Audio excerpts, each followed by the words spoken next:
I knew this buster named Phil. He had a real problem with his bank. See, every gal he met, he took her out and bought her drinks. In earrings and bracelets with so many precious stones. A thief would snatch her arm off to get his hustle on. What Phil didn't know, it was all in the streets. By how he wine and dine every freak that he meet. The freaks all heard about a buster named Phil, and all they could think was set him up for the kill. Now for real, women got good game, especially on them suckers already falling lame. And the 10-diamond tramp that Phil was loving last week is real good friends with his new freak. His mind so blind to the fact that all them women in on the same block behind his back and pimpsters who use their hundreds to get the busters to get their money. So don't go out like a dummy. And Phil been rolling for 5 years and kept all his loot until he trusted in a prostitute. Yo, but constantly and constantly, if you didn't know, sometimes you gotta reap what you didn't sow.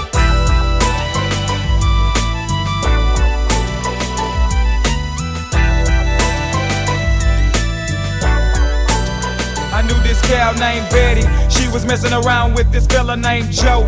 Drug dealer on the down low, and everything was all lovey-dovey for a while. Till Joe found out Betty was gonna have his child. Now Joe couldn't even see, trying to settle down, cause he knew he had a family on the other side of town. And he knew he couldn't let go his kids, his wife, his life, over a freak that he tossed in one night. Now Betty's good and pregnant, but she ain't showing.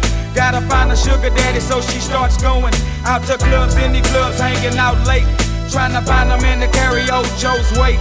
Betty standing at the bar, sipping juice and gin, and at the same damn time Phil walks in. And if you know Phil like I know Phil, then that's a fact. Approach it from the back, Phil straight Mac, don't Betty. Got a name, got a digits, and in about a day or two, you know Phil hit it. Now this could be the beginning of some trouble, for sure, when a man gotta reap what he didn't sow.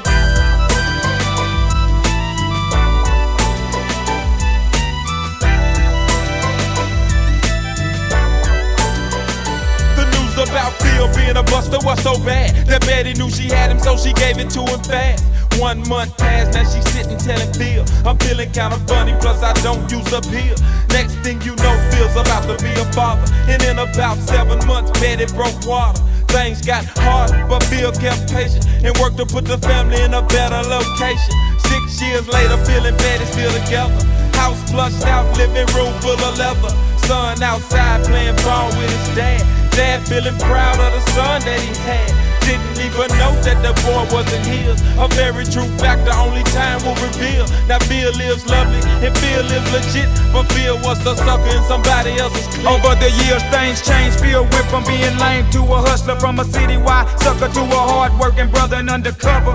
Betty did some changing of her own, left by 10 others alone, kept her mind on her home. Everything is just like a scene in the story, but tell me in this picture, who really gets the glory? Is it Phil? Well, I really don't think so. His son was another man's child on the down low, and Betty, way down deep, deep inside, is tearing her apart to make her son live a lie. But on the other side of town at the same time, Joe's thinking about his child that he left behind. 8 o'clock Monday morning, doorbell rings.